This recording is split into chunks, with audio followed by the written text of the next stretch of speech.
What's going on, everybody? Welcome into episode 107 of the MudWatch Sports Podcast on this Tuesday, September 9th, 2025. I'm your host, Zach Malum. But before we get started, please subscribe below. Follow all of my social accounts. Let's start things off in the world of football as both New York teams were in action this weekend. And we'll start things at MetLife Stadium with the New York Jets as they hosted the Pittsburgh Steelers in week one of the NFL season. And it was Pittsburgh who came out on top in this one, 34-32. They grabbed the win, and the Jets now have lost 6 of their last 7 season openers, but it really came down to Chris Boswell's 60-yard field goal to give the Steelers a 34-32 lead that they would not hand back. But really the story was earlier in the game, where early in the fourth quarter, the Steelers get a touchdown from Jaylen Warren on the first play in the fourth quarter, and then the Jets give the ball away. Xavier Gipson on the kickoff return coughs the ball up.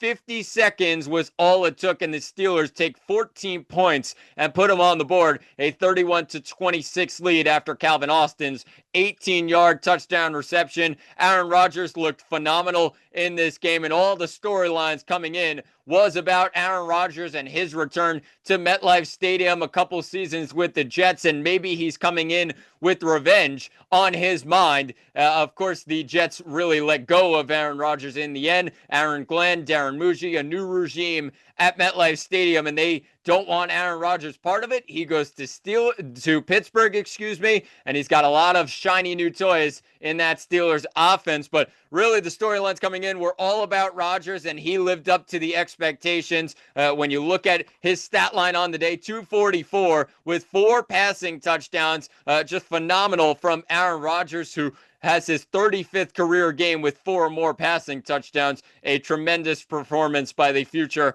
Hall of Famer. But of course, Jet fans are really done with hearing about Aaron Rodgers, even though, yes, he got his revenge or so in the end for the former Jets quarterback. He ends up getting the win for the Steelers in the end. But a guy on the other side who's not going to get enough of the storylines in the end after this game is Justin Fields, who took on his former team in the Pittsburgh Steelers, and he was tremendous. What a game by Justin Fields to start his Jets career. And in his Jets debut, he goes 16 of 22 with 218 passing yards. Did get that passing touchdown to Garrett Wilson, but he also did plenty of work on the ground. 12 carries for 48 rushing yards and 2 rushing touchdowns. Just great stuff by Justin Fields, who completely gets the Jets back into this game every single time. It looked like the Jets were down and out. They gave up the lead multiple times in this one. He responded in the first quarter with a great pass to Garrett Wilson, a 33-yard score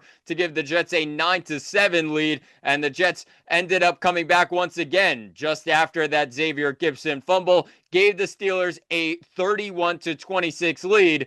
The Jets responded in a great play call where Justin Fields just moseys on into the end zone, and he gave the Jets a 32-31 lead. The Jets, of course, did not get that 2-point conversion, and that really hurt them in the end, with Boswell giving the Steelers a 2-point lead just shortly after that. But I think the real story of this game was the Jets offense going up against the tough and gritty Steelers defense that gave TJ Watt a monster extension this offseason. They got plenty of new faces on the defensive side. Jalen Ramsey's back there. They also have Darius Slay back there. And the Jets really made them look silly in the secondary and really all over the place. On the ground was the big story, in my opinion. Breece Hall with a 100-plus yard game, is 6th of his career. And the Jets on the ground against this Steelers front ran for 182 rushing yards. Just great stuff in the end by this Jets offense. Phenomenal play calling by Tanner Engstrand, the offensive coordinator. And the Jets end up having 394 total yards of offense versus the Steelers 271. So the Jets are really just a couple of penalties, a couple of turnovers away from winning this game, and it came down to the wire. You gotta love what you saw from this Jets team if you're a Jet fan. I know the Jets lost in the end, a 34-32 loss, but the positives that you can take from this Jets rushing attack with 182 rushing yards on the ground, plus the fact that a quarterback in Justin Fields that you didn't really see the positive signs from him in the passing game. He throws for 212 passing yards. That's exactly what you need for this Jets offense, and really just a new motivation, a new culture that the Jets are building. I really like what I saw from Justin Fields and this Jets offense. Of course, the defense needs work, but that's going to take some time. But all of the new draft picks that the Jets ended up bringing in, they beef up this offensive line. Even without Elijah Vera-Tucker, you're looking at Armand Membu, Olu Fashanu, even the guys in the middle. Joe Tippmann moves into the guard position after playing center in AVT's injury. Josh Myers comes in and plays center in this game. The rushing attack looked like they were not without any offensive linemen. That's how good they were. And that's really a credit to Aaron Glenn, credit to this Jets offense, and really credit to the offseason. Really what the Jets are building is really strong. So I know the Jets lost this game in the end 34-32, but you have to see the positives. And the offensive line, the rushing attack, along with Justin Fields, are very positive signs for the Jets as they go on into the later portions of this season. On the other side of New York, it was the New York Giants who were also in action this weekend. They did not have a lot of positive signs on offense. They went down to Washington to take on the Commanders, and they lost it 21-6 in complete dominating fashion by Washington. A game that really Washington didn't even play that well. They had plenty of penalties, 12 penalties for 89 penalty yards. Just horrible stuff from Washington, but they end up putting up 432 total yards of offense, and that's really the story in the end. 21 points on the board is not enough. If you're Washington, they were not good on third down, only 4 of 11, but every single one of those stats that I just mentioned for Washington, you can only imagine what the Giants had to offer on the other side of things. Just 231 total yards of offense. They were horrible on third down, 4 of 16. They also went 1 of 2 on fourth down. And when you look at the red zone opportunities, the Giants didn't get there much. They only had 2 opportunities in the red zone, and they did not take advantage of either one of them. 0 for 2 in the red zone, with the Commanders on the other side of things 3 for 4 in the red zone. Every time they got deep into Giants territory, there was a score, and that's the difference between the Giants and the Commanders. 21-6 Commanders win, where, the storylines coming out of it was how bad the Giants offense looked. They just could not get anything going on a Washington defense that's really not that good. I know they showed some promising signs towards the end of last season, but this is also a team that even when they were playing in those close playoff games towards the end of the year, they gave up plenty of points on the defensive side. So the offense of the Commanders had to step up. Jaden Daniels, 19 of 30, 233 passing yards, and a passing touchdown. He was sacked 3 times in this game as well. So the Giants defense did put on the pressure. Give them credit. Brian Burns, Kayvon Thibodeau, and the new piece there in Abdul Carter, who looked like a menace on the defensive side of things. Even on special teams, he looked very, very strong. So that's a positive sign for the Giants. But this offense just does not have enough to be really good. And when Russell Wilson's going 17 of 37 in a game with 168 passing yards and no touchdowns, that's just not good enough for this Giants team. They have to be better. There's all of the noise right now of Jackson Dart maybe coming in and being a part of this Giants offense for the next couple of weeks after this. Of course, Brian Daboll shut it down yesterday, said that Russell Wilson is going to end up being the starter in week 2. But, the clock is ticking. Brian Daboll, Joe Schoen, their jobs are on the line. I said it before the season started. This Giants team needs to prove something to John Mara and crew that they do have a shot to be something in the next couple of years, because this is not going to stay very strong for really a lot of this season. They have to find answers, and Russell Wilson is not the answer right now. Is Jackson Dart the answer? I don't know. He's going up against some of these very tough defenses. If he comes in, the Giants' schedule is brutal. And, of course, they really started off very poorly with the loss to Washington. A lot of people are maybe positive now that they can go to Dallas and win a game. I don't think so with how well Dallas played in that game against Philadelphia with Dallas's offense and how well they were moving. I mean, it really looks like it's going to be a long day for the Giants going on to the on the road, excuse me, down to Jerry's World. I think really when you look at it, Malik Neighbors was frustrated in this one. 12 targets, but only 5 receptions for 71 yards. And the Giants have to find answers quickly. I think it just comes down to Russell Wilson at quarterback. You gotta make the big play when you need it. And 4 of 16 on third down in this game against the divisional opponent, just not good enough for this Giants offense. So they need to respond. They go to Dallas next week. The Jets end up hosting Buffalo, but that's really it for week 1 of the NFL season in New York sports. Another couple of 0-1s to start the year for each the Jets and the Giants. Let's shift things to the world of baseball. Both New York teams in action this weekend, starting things with the New York Yankees, who hosted the Toronto Blue Jays for a 3-game set at Yankee Stadium. And the Yankees coming off of a massive, a monumental series win on the road down in Houston earlier in the week. The Yankees get an 8-4 victory in the rubber game of the 3-game set, and it was behind Carlos Rodon, and also Trent Grisham had a phenomenal series for the Yankees in the end, and they win it 8-4 down in Houston, and they end up grabbing a massive series win to bring into this Toronto series, where it started off poorly for the Yankees, a 7-1 loss on Friday evening, where Cam Schlittler just did not have his best stuff, could not get a call from the umpire as well. He only goes an inning and 2/3 with 5 hits allowed, 4 earned runs, 2 walks, 2 Ks,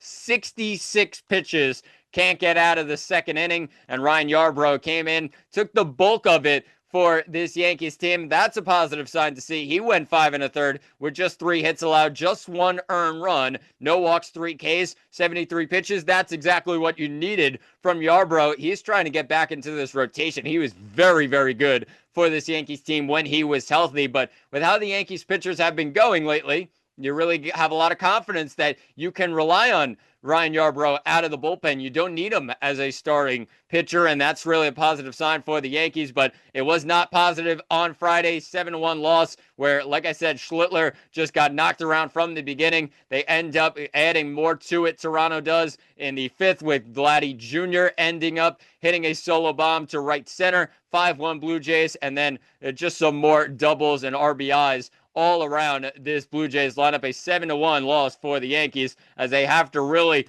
lock it down and move on after a rough opener to this series, and they ended up doing so. They really locked things down in game 2. Chris Bassett was on the mound for the Toronto Blue Jays, and he had his way for the most part against this Yankees team. 5 innings with 3 hits allowed. He did have 2 runs allowed, none of them earned, after a costly error by the Blue Jays in that second inning. Dominguez hit an RBI single. Wells added a sac fly. It's 2-0 Yankees. And really give credit to Luis Gil, who had a great start once again and really looks like he's getting back to that season form from a season ago. 6 innings in this one, 3 hits allowed, just the 1 earned run, 4 walks and 1 K. Obviously, he wants to flip that around, more Ks than walks, but he gets out of trouble multiple times in this game, only allows 3 hits to this tough Blue Jays lineup, and David Bednar comes in for the 4-out save,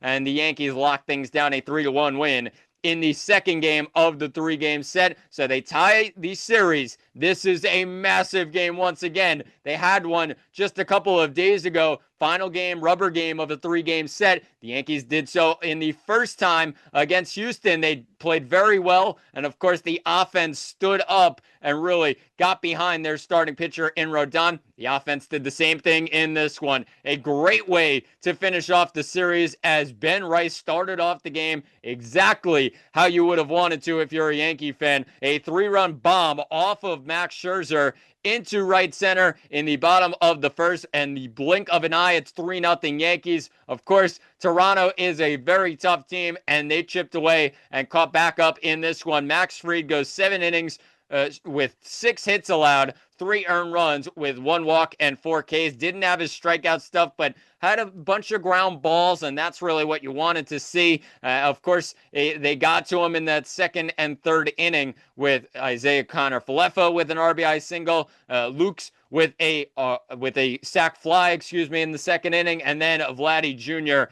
Really just terrorizes the Yankees all series long. He hits an RBI double in the third inning to tie the game at 3, but it was Cody Bellinger who responded in the next half inning. He hits a RBI double to center field, and Aaron Judge comes in to score. 4-3 Yankees, and that was it. Final, as the Yankees go really strong into their bullpen after Max Fried locked things down for 7 innings. Devin Williams looked really good in his appearance in this one. 1 inning with just 1 hit allowed, no runs with 1 walk and 1 K. Yeah, a couple base runners, but he gets out of the jam, and David Bednar locked things down. A hit to start the inning, but the Yankees end up locking things down. Austin Wells deserves all the credit in the world. He gets Luke's caught stealing with just 1 out in the 9th, and then, of course, that makes it 2 outs. A ground out by Miles Straw to end it in the 9th inning. Yankees end up taking the series from the Blue Jays,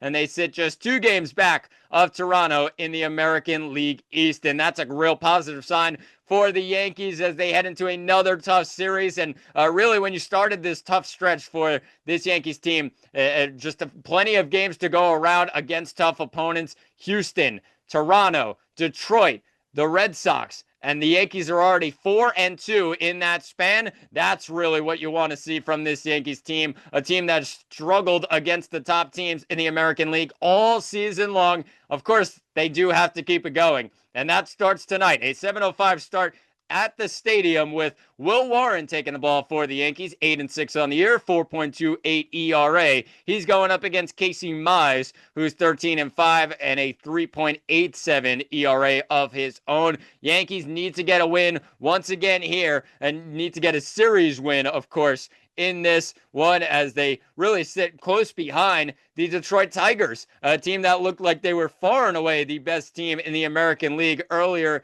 this season. All of a sudden, they're just a game and a half back of the Tigers, who are sitting in one of the top spots in the American League. Toronto technically sitting in the top spot right now with just a half game up on the Detroit Tigers. Of course, just 1 less loss than Detroit has. Of course, when you look at this Yankees team, though, they have to get another series win. The tough opponents keep on coming. If they can keep that going and get this momentum into the next series and the final series of this very tough stretch, a 3-game set at Fenway, then you're really feeling positive if you are a Yankee fan. But the Yankees take on the Tigers. 7:05 start tonight. It's Warren and Mize on the mound. Let's move things to the other side of New York, as the New York Mets were also in action this weekend. They were down in Cincinnati for a 3-game set at Great American Ballpark, taking on the Cincinnati Reds, and it started off strong for the New York Mets, who ended up getting a 5-4 victory on Friday night. David Peterson gets the win.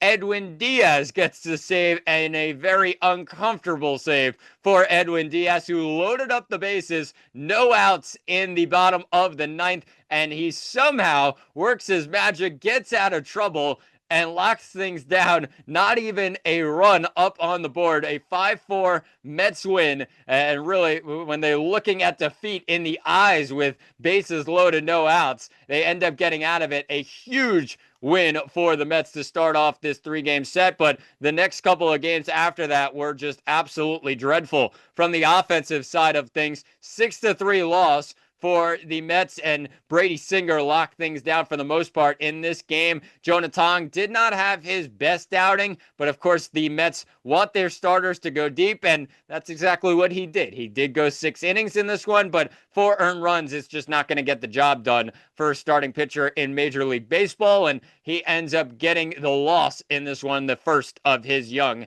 Major League career. Sal Stewart hit his first Major League home run, and it was a 2-run bomb to give the the Reds a 2-0 lead. Mets chipped away, like I said, but just not enough on the offensive side of things to give Jonah Tong any sort of run support, and they lose it 6-3 in the second game of the 3-game set. They go into the series finale, the rubber game in this one, and they end up losing another game with the Mets falling 3-2 to Cincinnati. Hunter Greene on the mound for the Reds, and he was electric in this one. 7 innings strung, just 1 hit allowed with just the 1 earned run. It was a Brett Beatty solo shot, but Hunter Greene, 2 walks and 12 strikeouts, just had the Mets bats all over the place in this game. The Mets only put up 3 hits in this one in the Sunday matinee, and Brandon Sproat got his first major league start. His MLB debut looked pretty good for the most part. He did not allow a hit in the early parts of this game until it got to the 4th inning with Austin Hayes hitting a sac fly. Then they ended up going into the 5th, with Sproat not allowing a hit still in that time, even though Cincinnati had a run up on the board. But then it was Elly De La Cruz who really had the final say in this one. He gives the Reds a 2-1 lead, and Austin Hayes follows up his sac fly in the 4th with an RBI single to give the Reds a 3-1 lead in the bottom of the 6th. So Sproat goes 6 innings in this one, just like Tong the night before. 3 hits allowed, 3 earned runs with 4 walks and 7 Ks. The 4 walks, of course, you want to cut that down, but 7 strikeouts, 6 innings, that's really a positive sign for this Mets rotation, and it's really much better than what they've gotten so far from the rest of these experienced veterans in that Mets pitching staff. So they end up losing the series 2 out of 3. It's a kind of big series loss, as they, of course, have lost then 3 of their last 4 heading into a series against Philadelphia, but also they're really not worrying about the Reds too much. It's more so they're worrying about the Giants now, who kind of have a up and down type of schedule for the rest of this season. They gotta continue to win games, and they have a very tough schedule, the Mets do, coming up, with a lot of tough teams to go up against, with Philadelphia, Texas coming to town. After that, they're in a tight race in the American League. San Diego, who they're really fighting with the Mets right now in that wild card picture. And then, yes, of course, you have a series against Washington, which you should win, but you never know with this Mets team. Followed by 2 very, very tough series to end the season at Chicago, at Wrigley, and then you finish off the season at Miami against a team who you just lost 3 out of 4 to just last week. So, really tough slate for this Mets team, and they have to figure things out.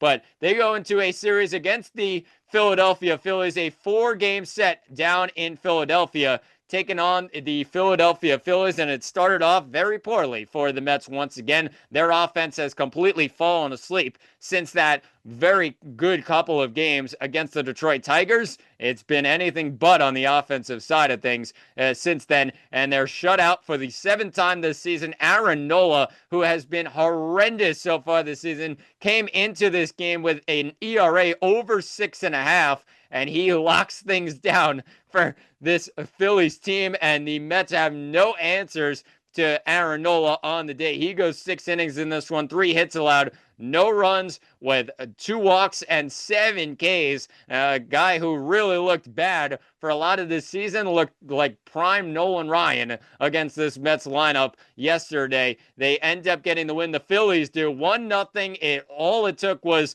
Nick Castellanos to hit an RBI single in the bottom of the 2nd, and Nolan McLean gets his first loss of his young major league career. 4-1 now, and of course a game that you're thinking, even though he gave up 7 hits in this one, he went 5 1/3, maybe not what you wanted, and he also had 3 walks in this one. The Ks weren't really up, only 5 of them on the day. That's a guy that you got to give him a little bit of offense, and the Mets gave him none of it. They gave none of their pitchers any of it, and they end up really striking out in the end with Joan Duran on the mound, who the Mets took advantage of a couple of weeks ago. They have the opportunity to do so again, but they really strike out at the plate with couple of strikeouts to end it.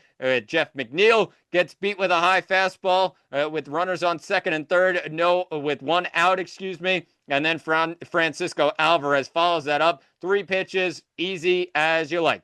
Good morning, good afternoon, and good night. That's exactly what that at-bat was from Jhoan Duran against Francisco Alvarez, and the Mets offense continues to struggle. They lose it 1-0 in the opener of this Phillies series. So they go into the next game of this 4-game set, It starts tonight with a 6:45 start, and it's the Phillies going with Ranger Suarez on the mound, 11-6 on the year, 2.89 ERA. And on the Mets side of things, Sean Manaea gets the ball 1-2 with a 5.60 ERA. Looked really good the last time he faced off against the Phillies, but so did Nolan McLean. And obviously he had his struggles, and the Mets have had their struggles recently at Citizens Bank Park, and it's not going to be easy once again, even with the injuries to this Phillies lineup. So the Phillies go into this game 46-23 on their home field this year, and the Mets have been really bad on the road, 31-41, much better at home the Mets are, and they need to find a way to turn that around, and it's not going to be easy up against a tough pitcher in Ranger Suarez. So we'll see what happens. Make sure you tune in tonight and all series long as the Mets take on the Phillies down at the bank in Philadelphia. But that will do it for episode 107 of the MudWatch Sports Podcast. Please subscribe below. I've been Zach Malum, and thanks for watching, and talk to you all on Thursday.